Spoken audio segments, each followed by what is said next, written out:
ನಮಸ್ಕಾರ ವೀಕ್ಷಕರೇ, ಎಲ್ಲರಿಗೂ ಸ್ವಾಗತ retail diary YouTube channel. So retail diary ಸಾಫ್ಟ್ವೇರ್ನಲ್ಲಿ ಇವತ್ತಿನ ವಿಡಿಯೋ ಏನ್ ಹೊಸದಾಗಿ ಹೇಳ್ಕೊಡ್ತಿದೆ ಅಂದ್ರೆ ಪರ್ಚೇಸ್ ಆರ್ಡರ್ ಇಂದ ಪರ್ಚೇಸ್ ಬಿಲ್ ಹೇಗೆ ಕನ್ವರ್ಟ್ ಮಾಡ್ತೀವಿ ಅಂತ ನೋಡೋಣ. ಸೊ ನಾವು ಮೊದಲನೇದಾಗಿ ಪರ್ಚೇಸ್ ಆರ್ಡರ್ ಮಾಡೋಣ. ಒಂದು ಸೊ ಟ್ರಾನ್ಸಾಕ್ಷನ್ ಅಲ್ಲಿ ಟ್ರಾನ್ಸಾಕ್ಷನ್ ನಾವಿಲ್ಲಿ ಒಂದು ಪರ್ಚೇಸ್ ಆರ್ಡರ್ ಮಾಡೋಣ. ಇಲ್ಲಿ ನೋಡಿ ಪರ್ಚೇಸ್ ಆರ್ಡರ್. ಎಸ್, ನಾನು ಅವಾಗ ವಿಡಿಯೋದಾಗ ಹೇಳ್ತೇವೆ ಗ್ರೀನ್ ಬಟನ್ ಇಂದ ಸಪ್ಲೈಯರ್ಸ್ ಯಾರಾಗಿದ್ರೆ ಅವ್ರದ್ದು ಲಿಸ್ಟ್ ತಗೋಬಹುದು. ಸೊ ನಾನು ಸೆಲೆಕ್ಟ್ ಮಾಡ್ಕೊಳ್ತೀನಿ. ಮೋನೋ ಅಂತ ಸೆಲೆಕ್ಟ್ ಮಾಡ್ಕೊಂಡಿದ್ದೀನಿ. ಹೋಗೋಣ.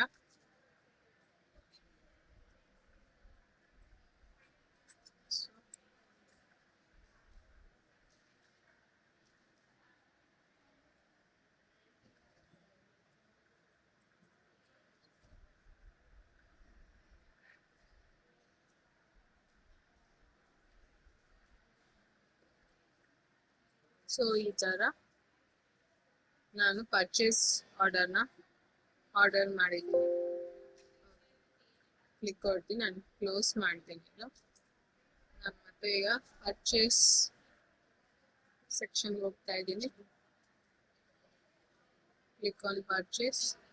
ಇಲ್ಲಿ ನೋಡ್ಬೋದು ನೀವು ಪರ್ಚೇಸ್ ಆರ್ಡರ್ ಇದೆ.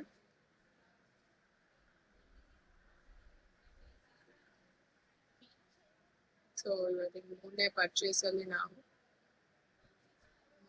ಕಡೆಯಿಂದ ಮಾಡ್ಬೋದು. ನಾವು ಮೋನೋ ಸಪ್ಲೈಯರ್ ಕಡೆಯಿಂದ ಇಷ್ಟೆಲ್ಲ ತಗೊಂಡಿದ್ದೀವಿ. ಸೊ ಇದ್ರ ಮೇಲೆ ಈ ತರ ಡಬಲ್ ಕ್ಲಿಕ್ ಮಾಡಿದ್ರೆ ಇಲ್ಲ ಅಲ್ಲಿ ಪರ್ಚೇಸ್ ಆರ್ಡರ್ ಇಂದ ಪರ್ಚೇಸ್ ಬಿಲ್ಗೆ ಮೂವ್ ಆಗಿದೆ. ಇಲ್ಲಿ ನೋಡ್ಬೋದು ನೀವು. ಸೊ ಇಲ್ಲಿ ನೀವು ಪ್ರತಿಯೊಂದಕ್ಕೂ ಕ್ವಾಂಟಿಟಿ ಚೇಂಜ್ ಮಾಡ್ಕೋಬಹುದು. ಅಲ್ಲಿ ಕ್ವಾಂಟಿಟಿ ನಾವು ಹಾಕಿರ್ಲಿಲ್ಲ, ಇಲ್ಲಿ ಕ್ವಾಂಟಿಟಿನ ಹಾಕಿ ಇಲ್ಲಿ ಬ್ಲೂ ಕಲರ್ ಬಟನ್ ಕಾಣಿಸ್ತಿದೆ ನಂಗೆ, ಅಪ್ಡೇಟ್ ಬಟನ್. ಎಸ್, ಅಲ್ಲಿ ಕ್ಲಿಕ್ ಮಾಡಿದ್ರೆ ಇಲ್ಲಿ ನೋಡಿ ಚೇಂಜ್ ಆಯ್ತು. ಈಗ ಇಲ್ಲಿ ಕ್ವಾಂಟಿಟಿ ಆಗ್ಲೇ 1 ಇತ್ತು, ಈಗ ನಾನು 15 ಹಾಕಿ. ಸೊ ಅದೇ ತರ ಎಲ್ಲದಕ್ಕೂ ನಾನು ಕ್ವಾಂಟಿಟಿನ ಕೊಡ್ತಾ ಹೋಗ್ತೀನಿ. ನೋಡಿ ಚೇಂಜ್ ಆಗುತ್ತೆ.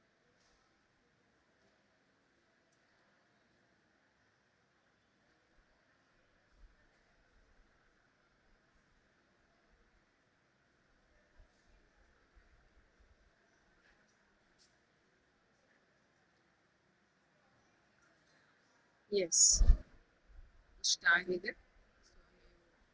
ಕ್ರೆಡಿಟ್ ಆಗು ತಗೋಬಹುದು, ಇಲ್ಲ ಕ್ಯಾಶ್ ಆದ್ರೂ ಕೊಟ್ಟು ತಗೋಬಹುದು. 49,000 ಇದೆ. ಸೇವ್ ಮಾಡ್ತೀನಿ. 49,180 rupees ತಗೋಬಹುದು. ಸೇವ್ ಮಾಡಿ. ಓಕೆನಾ? ಇಷ್ಟೇ ಇವತ್ತಿನ ವಿಡಿಯೋದಲ್ಲಿ ನಾನು ತೋರಿಸ್ತಾ ಇರೋದು ಪರ್ಚೇಸ್ ಆರ್ಡರ್ ಇಂದ ಪರ್ಚೇಸ್ ಬಿಲ್ ಹೆಂಗೆ ಕನ್ವರ್ಟ್ ಮಾಡೋದು ಅಂತ ತೋರಿಸಿದ್ದೀನಿ. ನಿಮಗೆ ಉಪಯೋಗ ಆಗಿದೆ ಅನ್ಕೋತೀನಿ. ಸ್ಪೆಷಲಿ ಯಾರ್ಯಾರು ರಿಟೇಲ್ ಡೈರಿ ಸಾಫ್ಟ್ವೇರ್ ಯೂಸ್ ಮಾಡ್ತಿದ್ರು ಅವ್ರಿಗೆಲ್ಲ ಒಂದು ಕ್ವಶನ್ ಇರುತ್ತೆ ಹೆಂಗೆ ಕನ್ವರ್ಟ್ ಮಾಡೋದು ಅಂತ. ಜಸ್ಟ್ ಈ ವಿಡಿಯೋನ ನೋಡಿ ನಿಮಗೆ ಈಸಿಯಾಗಿ ಗೊತ್ತಾಗುತ್ತೆ. ಥ್ಯಾಂಕ್ ಯು, ಧನ್ಯವಾದಗಳು.